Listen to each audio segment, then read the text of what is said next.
हिमालय संसार की छत जहाँ पृथ्वी आकाश को छूती है, जहाँ मनुष्य की सांसें थम जाती हैं और देवताओं का वास शुरू होता है, इन्हीं अनंत पर्वत श्रृंखलाओं के बीच किसी अज्ञात घाटी में एक ऐसा नगर छिपा है जिसकी कहानियां सदियों से कही जाती रही हैं। अलकापुरी स्वर्ण नगरी, धन के देवता कुबेर का निवास। लेकिन क्या वाकई ऐसा कोई नगर था? क्या वहां अकूत संपत्ति छिपी थी? और यदि थी तो आज वह कहाँ है? यह केवल कल्पना है या इतिहास का एक अनसुलझा अध्याय? आज हम इसी रहस्य की परतें खोलेंगे, उन प्राचीन ग्रंथों के पन्नों में झांकेंगे जहां कुबेर का नाम स्वर्णिम अक्षरों में अंकित है, उन पर्वतों की ओर चलेंगे जहां आज भी स्थानीय लोग उस खजाने की कहानियां सुनाते हैं। कुबेर, यह नाम सुनते ही मन में धन, वैभव और समृद्धि की छवियां उभर आती हैं। लेकिन कौन थे कुबेर? किसी राजा का नाम, किसी यक्ष का, या फिर धन के प्रतीक के रूप में गढ़ा गया एक पौराणिक चरित्र? वेदों में, पुराणों में, रामायण और महाभारत में कुबेर का उल्लेख मिलता है। ऋग्वेद में उन्हें यक्षों का स्वामी बताया गया है। अथर्ववेद में उन्हें धन और संपत्ति का अधिपति कहा गया है। विष्णु पुराण, मत्स्य पुराण, पद्म पुराण, सभी में कुबेर की गाथाएं दर्ज हैं। यह केवल एक देवता नहीं बल्कि एक संपूर्ण परंपरा है, एक विश्वास है जो हजारों वर्षों से भारतीय मानस में जीवित है। कुबेर का जन्म कैसे हुआ?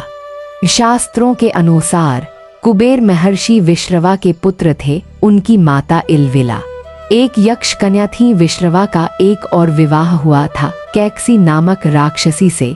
इसी कैकसी के गर्भ से जन्म हुआ रावण का।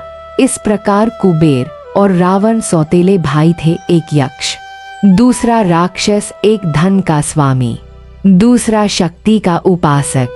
यह रिश्ता केवल रक्त का नहीं था, यह संघर्ष की कहानी थी, अधिकार और सत्ता की लड़ाई की कहानी।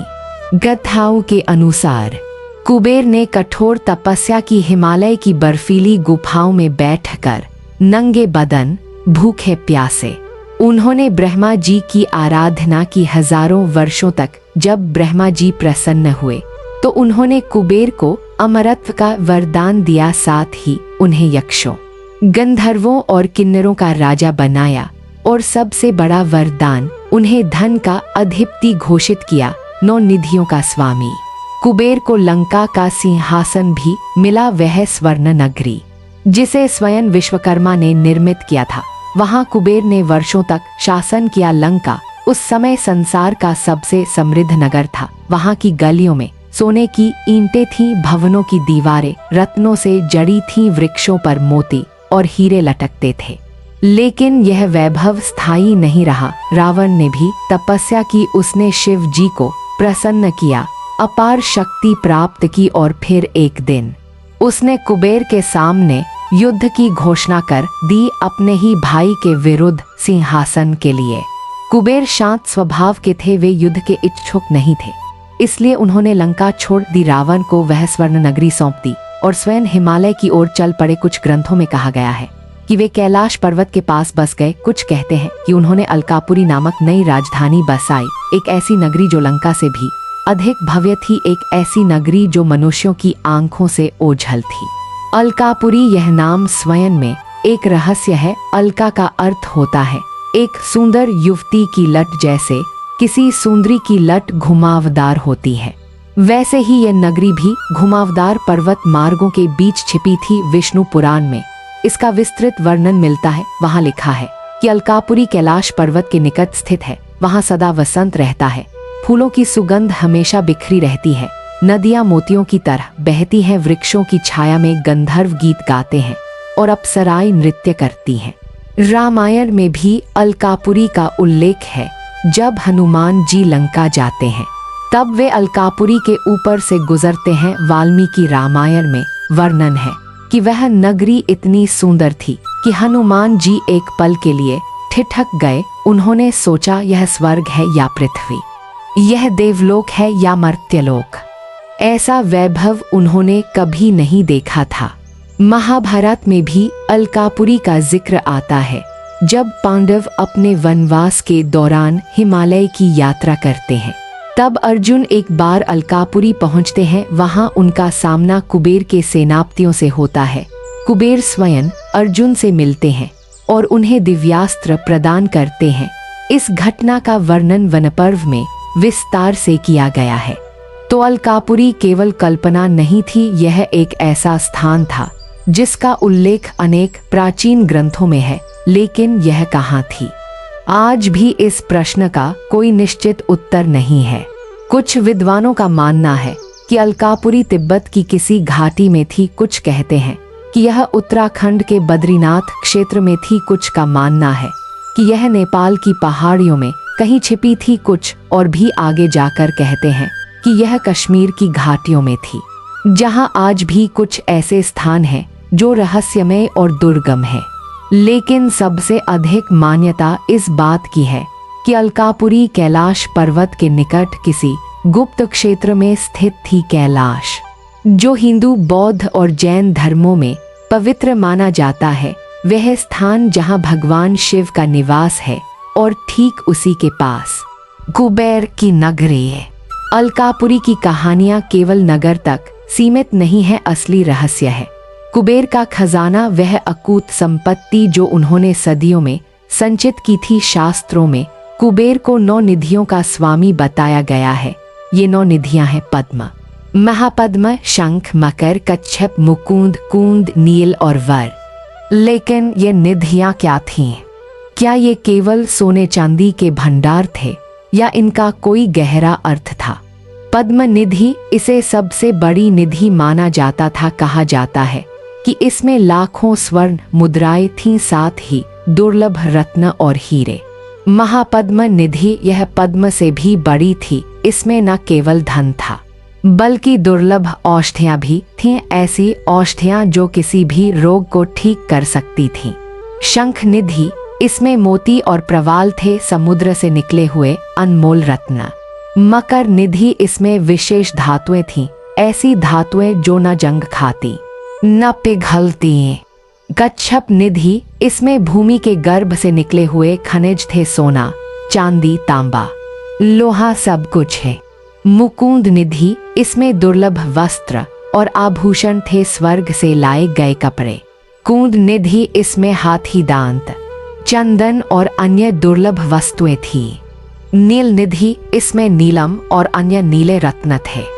वर्च निधि, यह सबसे रहस्यमय निधि थी। कहा जाता है कि इसमें दिव्य शक्तियां थीं, ऐसी शक्तियां जो मनुष्य को अमर बना सकती थीं।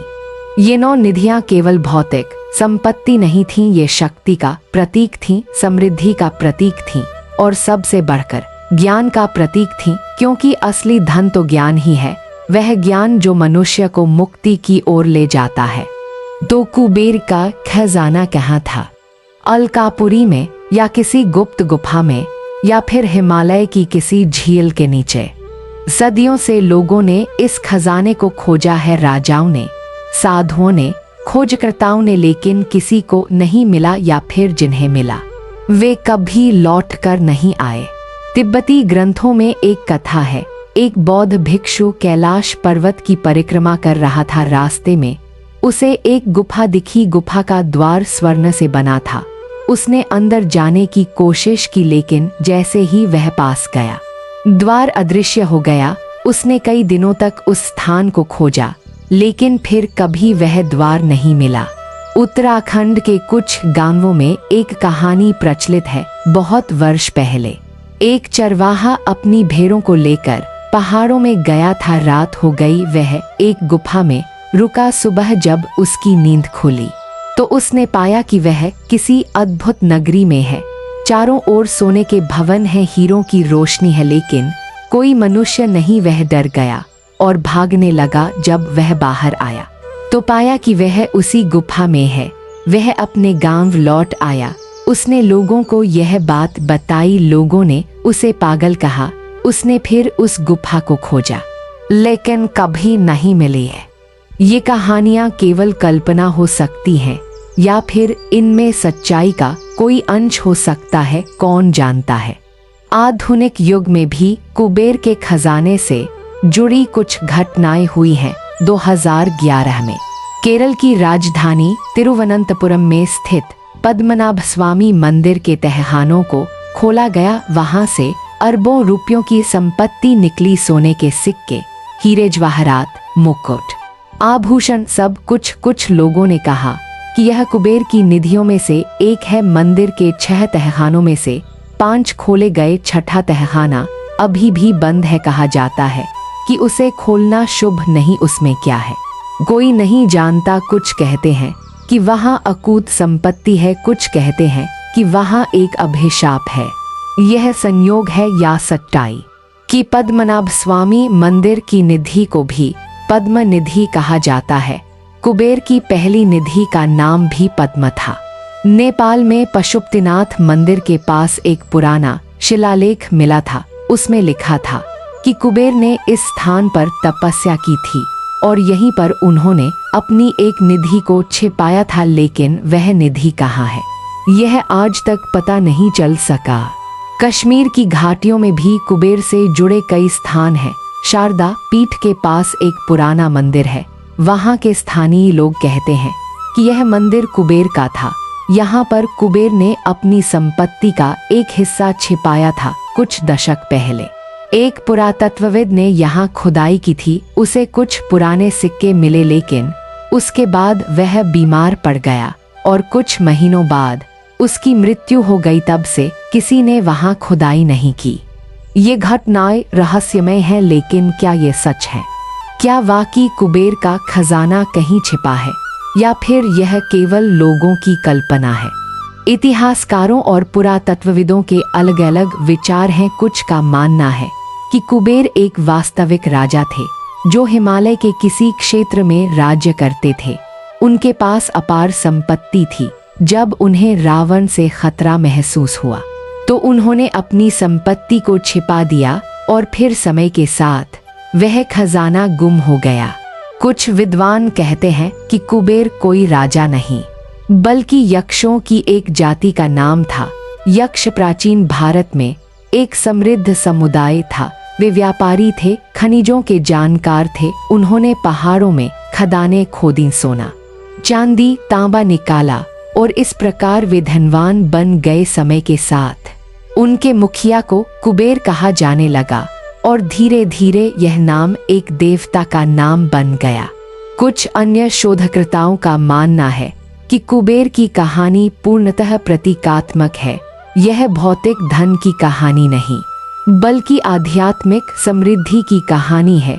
कुबेर का खजाना वास्तव में ज्ञान है, ध्यान है, आत्म साक्षात्कार है।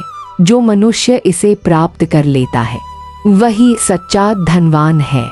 भारतीय दर्शन में धन का अर्थ केवल सोना चांदी नहीं होता। धन का अर्थ है संपूर्णता, समृद्धि, संतोष। जिस मनुष्य के पास मन की शांति है, ज्ञान है, स्वास्थ्य है और परिवार का प्यार है, वही सच्चा धनवान है। यही सिखाया गया है, वेदों में यही बताया गया है, उपनिषदों में। तो क्या कुबेर की 9 निधियां भी प्रतीकात्मक थीं?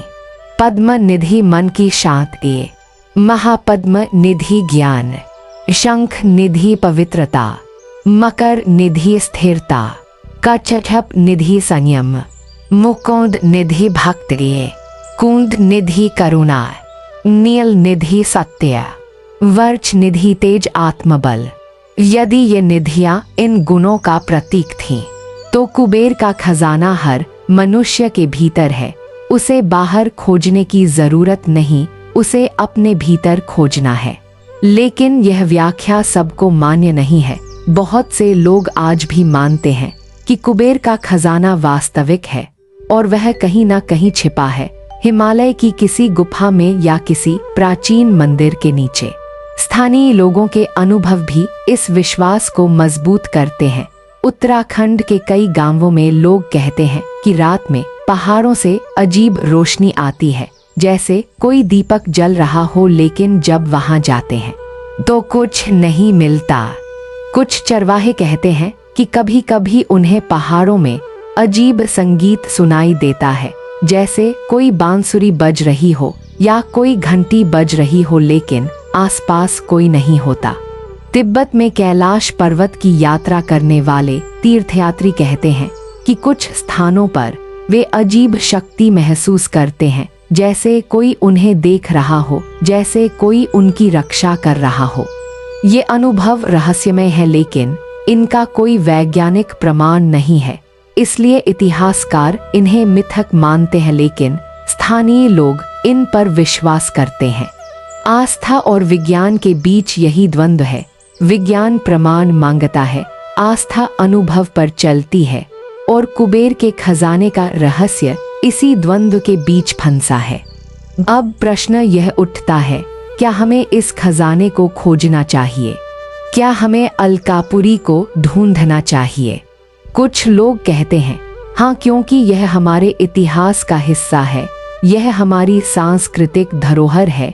यदि वाकई कोई प्राचीन नगर है तो उसे खोजा जाना चाहिए, उससे हमें अपने अतीत को समझने में मदद मिलेगी। लेकिन कुछ अन्य लोग कहते हैं नहीं, कुछ रहस्य ही रहने चाहिए। यदि अलकापुरी वाकई है और यदि वह छिपी हुई है तो शायद इसलिए कि उसे छिपा रहना चाहिए। कुछ चीजें मनुष्य के हाथ में नहीं आनी चाहिए क्योंकि मनुष्य का लालच असीम है। यदि उसे कुबेर का खजाना मिल गया तो वह उसका दुरुपयोग करेगा। यह सोचने वाली बात है आज की दुनिया में, जहां पर्यावरण का विनाश हो रहा है, जहां युद्ध हो रहे हैं, जहां मनुष्य के खून का प्यासा है। क्या हम इतने परिपक्व हैं कि हम एक प्राचीन खजाने को संभाल सके? शायद नहीं, शायद इसीलिए वह खजाना छिपा है, शायद इसीलिए अलकापुरी का द्वार बंद है। भारतीय संस्कृति में एक अद्भुत परंपरा रही है। यहाँ धन को कभी सर्वोपरि नहीं माना गया। धर्म, अर्थ, काम, मोक्ष, ये 4 पुरुषार्थ हैं। अर्थ यानी धन, इनमें से केवल एक है और वह भी धर्म के अधीन। धर्म के बिना अर्थ का कोई मूल्य नहीं। कुबेर भी धन के देवता तो हैं, लेकिन वे लक्ष्मी के आगे नतमस्तक होते हैं, क्योंकि लक्ष्मी केवल धन की देवी नहीं है, वे समृद्धि की, कल्याण की, शुभता की देवी है। धन तभी सार्थक है जब वह कल्याण के लिए हो, अन्यथा वह विनाश का कारण बन जाता है। रावण के पास अकूत धन था, लंका स्वर्ण नगरी थी, लेकिन उसका अंत क्या हुआ? विनाश, क्योंकि उसने धन का उपयोग अहंकार के लिए किया, दूसरों को दुख पहुंचाने के लिए किया। कुबेर के पास भी अकूत धन था, लेकिन उन्होंने उसका उपयोग दान के लिए किया। जब भगवान विष्णु ने वामन अवतार लिया और राजा बलि से 3 पग भूमि मांगी, तब कुबेर ने ही उनकी सहायता की। जब देवताओं और असुरों के युद्ध में देवताओं को धन की आवश्यकता हुई, तब कुबेर ने ही उन्हें संपत्ति प्रदान की। जब भगवान शिव की बारात निकली, तब उसमें कुबेर ने ही सारा व्यय वहन किया। यही अंतर है लालच और दानशीलता में। रावण लालची था, कुबेर दानवीर थे, और यही कारण है कि आज भी लोग कुबेर की पूजा करते हैं। दीपावली की रात्रि में जब लक्ष्मी की पूजा होती है, तब कुबेर की भी पूजा होती है। लोग प्रार्थना करते हैं, हे कुबेर, हमें धन दो, लेकिन साथ ही यह भी कहते हैं, वह धन हमें सत्कर्मों में लगाने की शक्ति दो, वह धन हमें अहंकारी न बनाए। यह है भारतीय दर्शन की गहराई। धन को नकारा नहीं गया, लेकिन उसे सर्वोपरि भी नहीं माना गया, उसे एक साधन माना गया, साध्य नहीं। तो कुबेर के खजाने का असली संदेश क्या है? यह नहीं कि कहीं कोई सोने का भंडार छिपा है, यह नहीं कि हमें उसे खोजना चाहिए, बल्कि यह कि असली धन हमारे भीतर है, हमारे गुणों में है, हमारे संस्कारों में है, हमारी करुणा में है। जो मनुष्य दूसरों की सेवा करता है वही सच्चा धनवान है। जो मनुष्य संतोष से जीता है वही सच्चा कुबेर है। जो मनुष्य अपने परिवार का पालन करता है, समाज की भलाई करता है और पर्यावरण की रक्षा करता है, वही असली निधि का स्वामी है। अलकापुरी को खोजने की जरूरत नहीं, अलकापुरी को बसाने की जरूरत है। अपने घर में अपने समाज में, अपने देश में, जहाँ सब सुखी हों, जहाँ किसी को भूख न हो, जहाँ हर बच्चे को शिक्षा मिले, जहाँ हर बीमार को इलाज मिले, जहाँ हर बुजुर्ग को सम्मान मिले। यही है सच्ची अलकापुरी, यही है कुबेर का असली खजाना। लेकिन फिर भी रहस्य बना रहता है, क्या वाकई कहीं कोई प्राचीन नगर है? क्या वाकई कहीं कोई गुप्त खजाना है? कौन जानता है? शायद है, शायद नहीं है, शायद कभी था, अब नहीं है, शायद कभी नहीं था, लेकिन लोगों की कल्पना में हमेशा से रहा है। हिमालय आज भी खड़ा है, उसकी चोटियां आज भी बर्फ से ढकी हैं, उसकी घाटियां आज भी रहस्यमय है। वहाँ ऐसे स्थान हैं जहाँ मनुष्य आज तक नहीं पहुँचा, ऐसी गुफाएं हैं जिन्हें किसी ने नहीं देखा, ऐसे मार्ग हैं जो किसी नक्शे में नहीं है। शायद उन्हीं में कहीं छिपी है अलकापुरी, शायद उन्हीं में कहीं दबा है कुबेर का खजाना, या शायद वह केवल एक सुंदर कथा है, एक ऐसी कथा जो हमें सिखाती है कि असली धन क्या है। दोनों ही स्थितियों में यह कहानी महत्वपूर्ण है। यह हमारी संस्कृति का हिस्सा है, हमारी परंपरा का हिस्सा है और सबसे बढ़कर हमारी सोच का हिस्सा है। पश्चिमी सभ्यता में धन को सफलता का पैमाना माना जाता है। जिसके पास धन है वह सफल है, जिसके पास नहीं है वह असफल है। लेकिन भारतीय सभ्यता में यह पैमाना अलग है। यहाँ सफलता का अर्थ है आत्मिक शांति, संतोष, सद्गुण। महात्मा बुद्ध राजकुमार थे, उनके पास महल था, सेवक थे, धन संपत्ति थी, लेकिन उन्होंने सब त्याग दिया क्योंकि वह सब उन्हें शांति नहीं दे रहा था।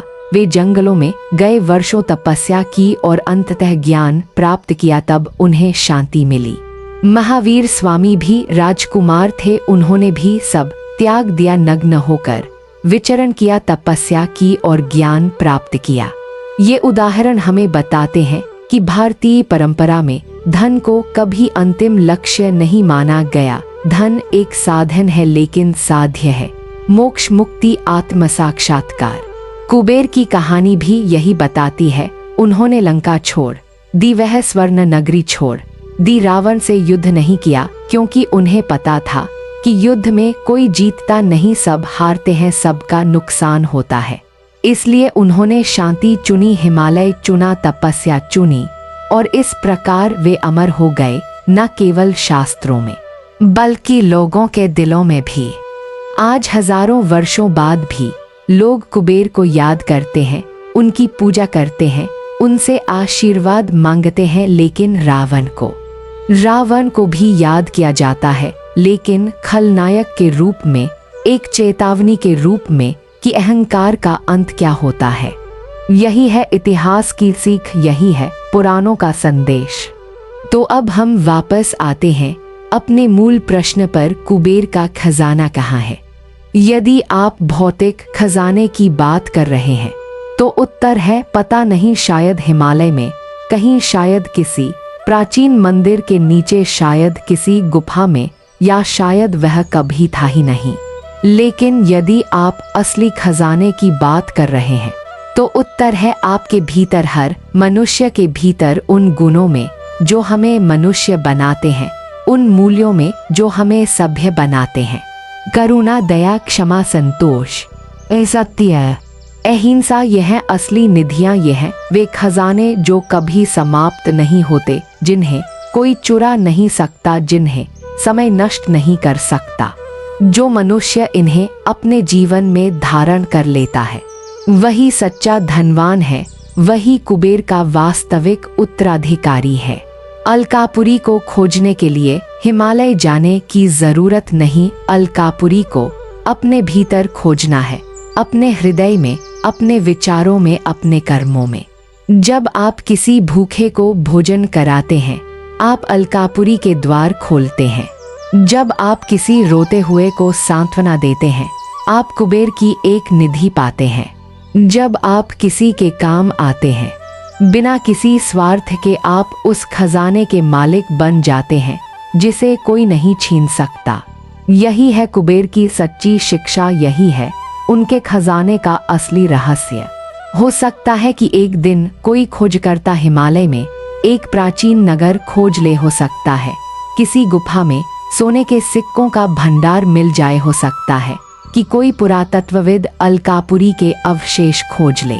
लेकिन तब भी असली खजाना वह नहीं होगा। असली खजाना वह ज्ञान होगा जो हमें मिलेगा, वह समझ होगी जो हमें मिलेगी कि हमारे पूर्वज कितने बुद्धिमान थे, कितने कुशल थे, कितने सभ्य थे।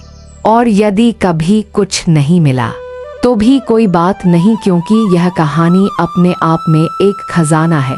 यह कहानी जो हमें सिखाती है कि जीवन का असली उद्देश्य क्या है, कि धन का सही उपयोग क्या है, कि सच्ची समृद्धि किसे कहते हैं। हिमालय आज भी वहीं खड़ा है, मौन शांत रहस्य में। उसकी चोटियों पर बर्फ चमकती है, उसकी घाटियों में हवा बहती है, उसकी गुफाओं में अंधेरा है या शायद प्रकाश है, कौन जानता है। शायद कुबेर आज भी वही हैं, अपनी अलकापुरी में अपने खजाने की रक्षा करते हुए, उन लोगों की प्रतीक्षा करते हुए जो उसके योग्य हैं, जो उसका सदुपयोग कर सके। या शायद वे हमारे बीच ही हैं, हर उस मनुष्य में जो दान करता है, हर उस व्यक्ति में जो दूसरों की मदद करता है, हर उस इंसान में जो ईमानदारी से जीता है। कुबेर केवल एक देवता नहीं है, वे एक आदर्श हैं, एक प्रेरणा है, एक मार्गदर्शक हैं। वे हमें सिखाते हैं कि धन का सही उपयोग कैसे करें, कि समृद्धि को कैसे साझा करें, कि दूसरों के कल्याण में ही अपना कल्याण कैसे देखें। और उनका खजाना, वह खजाना केवल उन्हीं को मिलता है जो उसके सच्चे अधिकारी हैं, जिनके हृदय में लालच नहीं, करुणा है जिनके मन में स्वार्थ नहीं, परमार्थ है जिनकी आंखों में अहंकार नहीं, विनम्रता है। ऐसे लोगों को कुबेर का खजाना मिल ही जाता है, चाहे वह हिमालय में हो या उनके अपने हृदय में, चाहे वह सोने के सिक्कों का रूप ले या आत्मिक शांति का, चाहे वह संसार को दिखाई दे या केवल उन्हें अनुभव हो। तो अब जब भी आप हिमालय की ओर देखें तो एक पल के लिए सोचें, उन बर्फीली चोटियों के पार क्या है, उन रहस्यमय घाटियों में क्या छिपा है। क्या वहाँ अलकापुरी है, क्या वहाँ कुबेर का खजाना है? शायद है, शायद नहीं, लेकिन यह खोज जारी रहेगी, यह रहस्य बना रहेगा और यह कहानी कही जाती रहेगी, पीढ़ी दर पीढ़ी, युग दर युग। क्योंकि कुछ रहस्य ऐसे होते हैं जिन्हें सुलझाना जरूरी नहीं, कुछ कहानियां ऐसी होती हैं जिन्हें जीवित रखना जरूरी है, कुछ परंपराएं ऐसी होती हैं जिन्हें संजोकर रखना जरूरी है। कुबेर का खजाना ऐसा ही रहस्य है, ऐसी ही कहानी है, ऐसी ही परंपरा है। और शायद यही उसकी सुंदरता है, यही उसका आकर्षण है, यही उसका महत्व है। सूर्यास्त हो रहा है, हिमालय की चोटियां सुनहरी हो गई हैं। ऐसा लग रहा है जैसे वे स्वर्ण से बनी हों, जैसे वे स्वयं अलकापुरी हों, जैसे वे स्वयं कुबेर का खजाना हो। और शायद यही सच है, शायद यही उत्तर है। कुबेर का खजाना कहीं छिपा नहीं है, वह हमारे सामने है, हमारे चारों ओर है, इस प्रकृति में, इस सृष्टि में, इस जीवन में। बस देखने वाली आंखें चाहिए, समझने वाला मन चाहिए, अनुभव करने वाला हृदय चाहिए। और जब ये तीनों मिल जाते हैं तो मनुष्य को कुबेर का खजाना मिल जाता है, वह खजाना जो कभी खत्म नहीं होता, वह संपत्ति जो सदा बढ़ती रहती है, वह समृद्धि जो सबके साथ बांटी जा सकती है। यही है कुबेर का असली वरदान, यही है अलकापुरी का सच्चा रहस्य, यही है उस खजाने की चाबी जो अभी भी छिपा है, लेकिन हमसे बहुत दूर नहीं, बस एक कदम की दूरी पर, अपने भीतर, अपनी आत्मा में। वही है अलकापुरी, वही है कुबेर, वही है वह खजाना जिसे हर मनुष्य खोजता है। खोजिए और पाइए।